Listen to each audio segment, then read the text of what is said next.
개인적으로 참 좋아하는 이제 신앙의 스토리를 가진 이제 한 가정이 등장을 하게 되는데요. 수넴 여인입니다. 수넴 여인은 4장에 나오고 또 뒤에 가면 8장에도 나옵니다.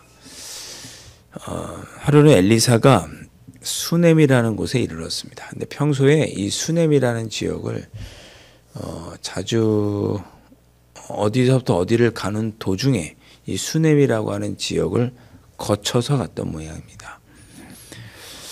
이 수넴에 이르렀더니 거기 한 귀한 여인이, 신분이 높은 여인이 항상 이 수넴을 거쳐서 어디로 가는 그 엘리사를 불러서 식사 대접을 했습니다. 간권했다 그랬잖아요. 간곡하게 권면해서 식사를 대접합니다. 그런데 엘리사가 그곳을 지날 때마다, 이제 어디를 가는 도중에 수넴이라는 곳에 들릴 때마다 그 가정에 가서 음식을 대접받고 함께 식사를 했습니다. 참 감사하죠. 여인이 아주 좋은 호의를 베풀었습니다. 그런데 거기에 그치지 않습니다. 그것만도 참 훌륭하고 족할 터인데 9절에 보니까 여인이 남편과 상의를 합니다. 여보, 우리 엘리사가 항상 왔다 갔다 하는데 그는 하나님의 거룩한 사람이 아니냐? 하나님의 선지자가 아니냐? 그러니 우리가 그를 위하여서 작은 방을 하나 만들고 그 위에는 침상과 책상을 두어서, 침상을 두고 좀 이렇게 하루 이틀 좀 자고 가기도 하고 잘 수도 있고, 책상을 또 두고 의자도 두고 촛대도 두어서 말씀도 읽고 선지자니까요. 또 기도하고 하는데 어려움이 없도록 그렇게 좀 하면 어떻겠느냐. 그러면 그가 여기 수넴에 이를 때마다 우리 집에서 식사만 할 것이 아니고 하룻밤 이렇게 쉬고 가지 않겠느냐. 그렇게 좀 배려를 하면 어떻겠느냐라고 남편과 상의를 합니다. 남편도 특별히 허락했다 허락하지 않았다는 표현은 없지만 11절에 엘리사가 그 방에 어느 날 가서 누웠다는 걸 보면 남편도 흔쾌히 허락했던 것 같습니다. 그래서 그렇게 엘리사가 쉴 수 있도록 아주 세심한 배려를 하죠. 그냥 침상만 둘 수도 있고 책상만 둘 수도 있는데 의자도 두고 촛대도 두어서 충분히 엘리사가 쉴 수 있게끔 배려를 합니다. 아주 세심한 그런 배려라고 할 수 있죠. 그래서 이제 엘리사가 수넴을 지날 때면 항상 거기서 식사도 하고 늘 거기서 하룻밤씩 이렇게 또 이틀 정도는 이렇게 쉬고 갔던 모양입니다. 11절에 보니까 하루는 엘리사가 거기에 이르러 그 방에 들어가 누웠더니, 하루는 쉬다가 방에 이렇게 침상에 누워 있는데 문득 이 여인이 나에게 베풀어 주신 호의가 참 고맙다. 뭔가 하나님께서 갚아줬으면 좋겠다라는 생각이 들었던 것 같아요. 그래서 누워 있다가 갑자기 사환, 함께 다니던 비서였던 게하시를 부릅니다. 게하시야, 수넴 여인을 좀 데리고 오렴. 이렇게 부탁을 하고 수넴 여인을 엘리사 앞으로 데리고 옵니다. 그러면 13절에 말하기를 엘리사가 자기 사환에게 이르되 너는 그에게 이르라. 내가 이같이 우리를 위하여 세심한 배려를 하노다. 왜 이렇게 말하는지 모르지만 여인을 불러놓고, 그 여인이 아마 문 밖에 있었던 것 같아요. 방 안에 들어오지 않고. 그 여인에게 가서 물어봐라. 내가 이렇게 세심한 배려를 꼼꼼하게 하니 내가 너를 위하여 무엇을 하랴. 이렇게 이야기합니다. 이거 어디서 본 말씀이죠? 어제 말씀에도 그렇죠. 선지자의 제자를 아내, 남편을 잃은 그 선지자 제자의 아내를 향해서 내가 너에게 무엇을 하기를 원하느냐. 똑같은 물음을 이 여인에게 엘리사가 합니다. 엘리사가 내가 너에게 무엇을 해주기를 원하느냐. 내가 너를 위하여 무엇을 하랴. 이렇게 묻습니다. 그러면서 혹시 왕이나 또는 사령관에게 너의 이야기를 해줄까? 왕에게 너를 좀 잘 봐달라고 좀 이야기를 해줄까? 무슨 구할 것이 있느냐? 여인이 또 귀한 여인이고 신분이 있고 그러다 보니까 혹시 여인이 어려움이 있으면 들어주기 위해서 또 그 자기가 왕과 사령관에게 그렇게 이야기해 줄 수 있으니까 뭐 도와줄 것이 있느냐 이렇게 물었습니다. 그랬더니 여인이 뭐라고 하죠? 나는 내 백성 중에 거주하나이다 하니라 그랬습니다. 저는 그냥 백성들에 있는 평범한 사람이고 이대로 만족합니다. 그런 뜻입니다. 그랬더니 엘리사가 아무리 생각해도 안 되겠는 거예요. 뭔가 도와주고 싶은 거죠. 14절에 엘리사가 이르되 그러면 그를 위하여 무엇을 하여야 할까? 어떻게 그를 위해서 무엇을 할까? 라고 이번에는 사환에게 물어봅니다. 네 생각은 어떠니? 그랬더니 뭐라고 얘기하죠? 엘리사가 이 여인은 게하시가 이 여인은 아들이 없고 남편은 늙었습니다. 이 대를 이을 아들이 없습니다. 라고 알려줍니다. 그 얘기를 듣고 여인을 다시 불러서 말하죠. 16절에 엘리사가 이르되 한 해가 지나 이때쯤에 내년 이맘때쯤에 내가 아들을 안으리라. 이렇게 엘리사가 예언을 해줍니다. 내년 이맘때쯤에 네가 걱정하던 문제가 다 풀릴 거야. 뭐 이렇게 얘기해 주는 거죠. 네가 걱정하고 있던 거 내년 이맘때쯤이면 될 거야. 그랬더니 여인이 겸손하게 말합니다. 뭐 믿지 못할 일이니 저를 너무 이렇게 들뜨게 하지 마십시오. 계집종을 속이지 마십시오. 이렇게 말합니다. 여러분 이 표현을 너무 믿음이 없는 표현이라고 여기지는 마십시오. 왜냐하면 참 어려운 일이고 아브라함도 직접 하나님께서 네 아내가 내년 이맘때쯤에 아들을 낳을 것이다 라고 말했을 때 웃었잖아요.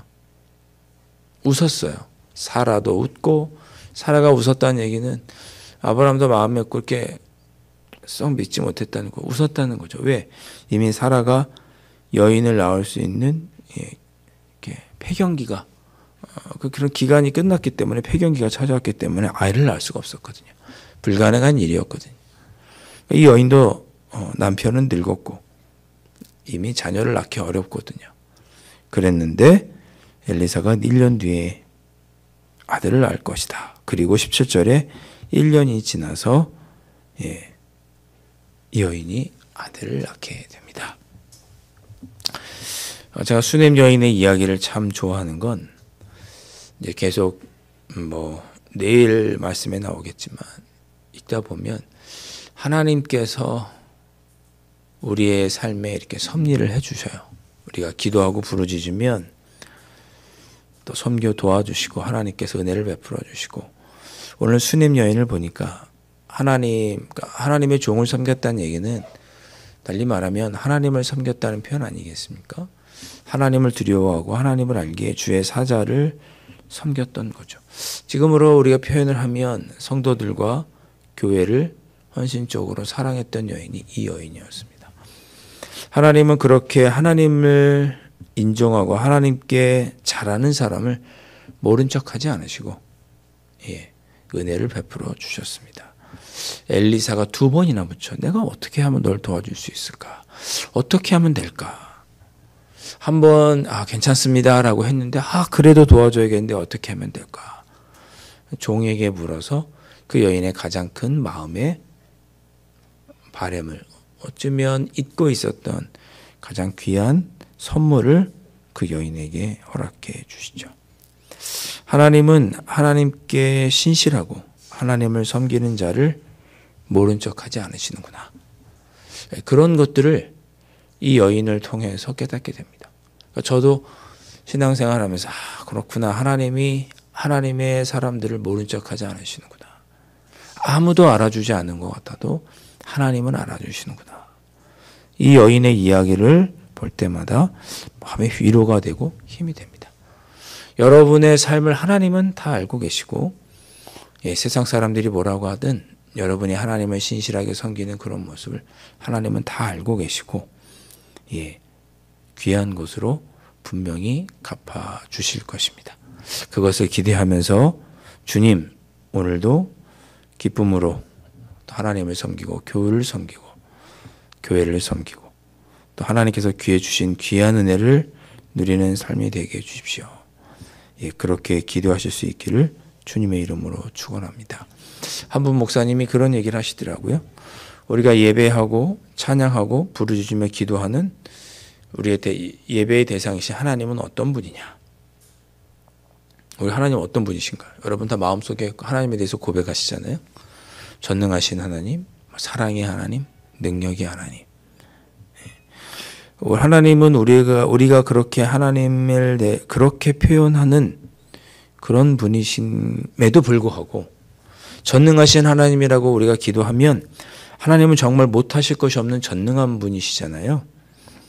그런데도 우리는 하나님을 너무나 작게 생각하고 하나님께 너무나 작은 것만 간구하는 것이 아니냐, 이렇게 어느 목사님이 말씀하시는데 도전이 됐습니다. 전능하신 하나님이시라면 내가 할 수 없는 일도 알아볼 수 있겠죠. 상식을 뛰어넘는 일, 자연 법칙을 뛰어넘는 일도 우리가 하나님께 아뢰 수 있겠죠. 왜? 전능하시니까. 그것을 오늘 엘리사가 이 수넴 여인에게 깨닫게 해줍니다. 이 여인을 속이지 마십시오. 왜? 자연 법칙으로는 더 이상 아이들을 낳을 수 없거든요. 그것을 뛰어넘는 하나님의 은혜를 이 여인이 누리게 됩니다. 우리가 고백하는 그 전능하신, 능력이 많으신, 사랑이 한이 없으신 그 하나님께 우리의 삶의 모든 것들을 간구하시고 또 그렇게 신실하게 하나님만 섬기는 우리들에게 하나님께서 귀한 은혜를 베풀어 주실 수 있기를 주님의 이름으로 축복합니다. 기도하겠습니다. 하나님 아버지, 하나님은 하나님을 사랑하고 하나님을 위하여 하나님을 섬기고 하나님을 존중히 여기는 자를 그냥 내버려 두지 않으시고 하나님은 하나님을 사랑하는 자들에게 귀한 은혜로 갚아주신다는 것을 오늘 귀한 말씀을 통해 깨닫게 해주시니 감사합니다. 아버지 하나님, 혹 내가 한평생 하나님만을 신실하게 섬기며 굳건한 믿음으로 살아왔는데 하나님께서 내 삶의 문제들을 해결해 주지 않는다고 원망했던 적이 있다면 연약한 저희들을 긍휼히 여겨 주시옵시고 반드시 하나님은 우리에게 갚아주시는 전능하신 하나님이신 것을 기억하고 아버지 흔들리지 않고 하나님 아버지 앞에 신실하게 하나님만을 섬기며 살아갈 수 있는 저희들이 될 수 있도록 성령 하나님 인도하여 주시옵소서. 귀하신 예수 그리스도의 이름으로 간절히 기도하옵나이다. 아멘. 하늘에 계신 우리 아버지, 아버지의 이름을 거룩하게 하시며 아버지의 나라가 오게 하시며 아버지의 뜻이 하늘에서와 같이 땅에서도 이루어지게 하소서. 오늘 우리에게 일용할 양식을 주시고 우리가 우리에게 잘못한 사람을 용서하여 준 것 같이 우리 죄를 용서하여 주시고 우리를 시험에 빠지지 않게 하시고 악에서 구하소서. 나라와 권능과 영광이 영원히 아버지의 것입니다. 아멘.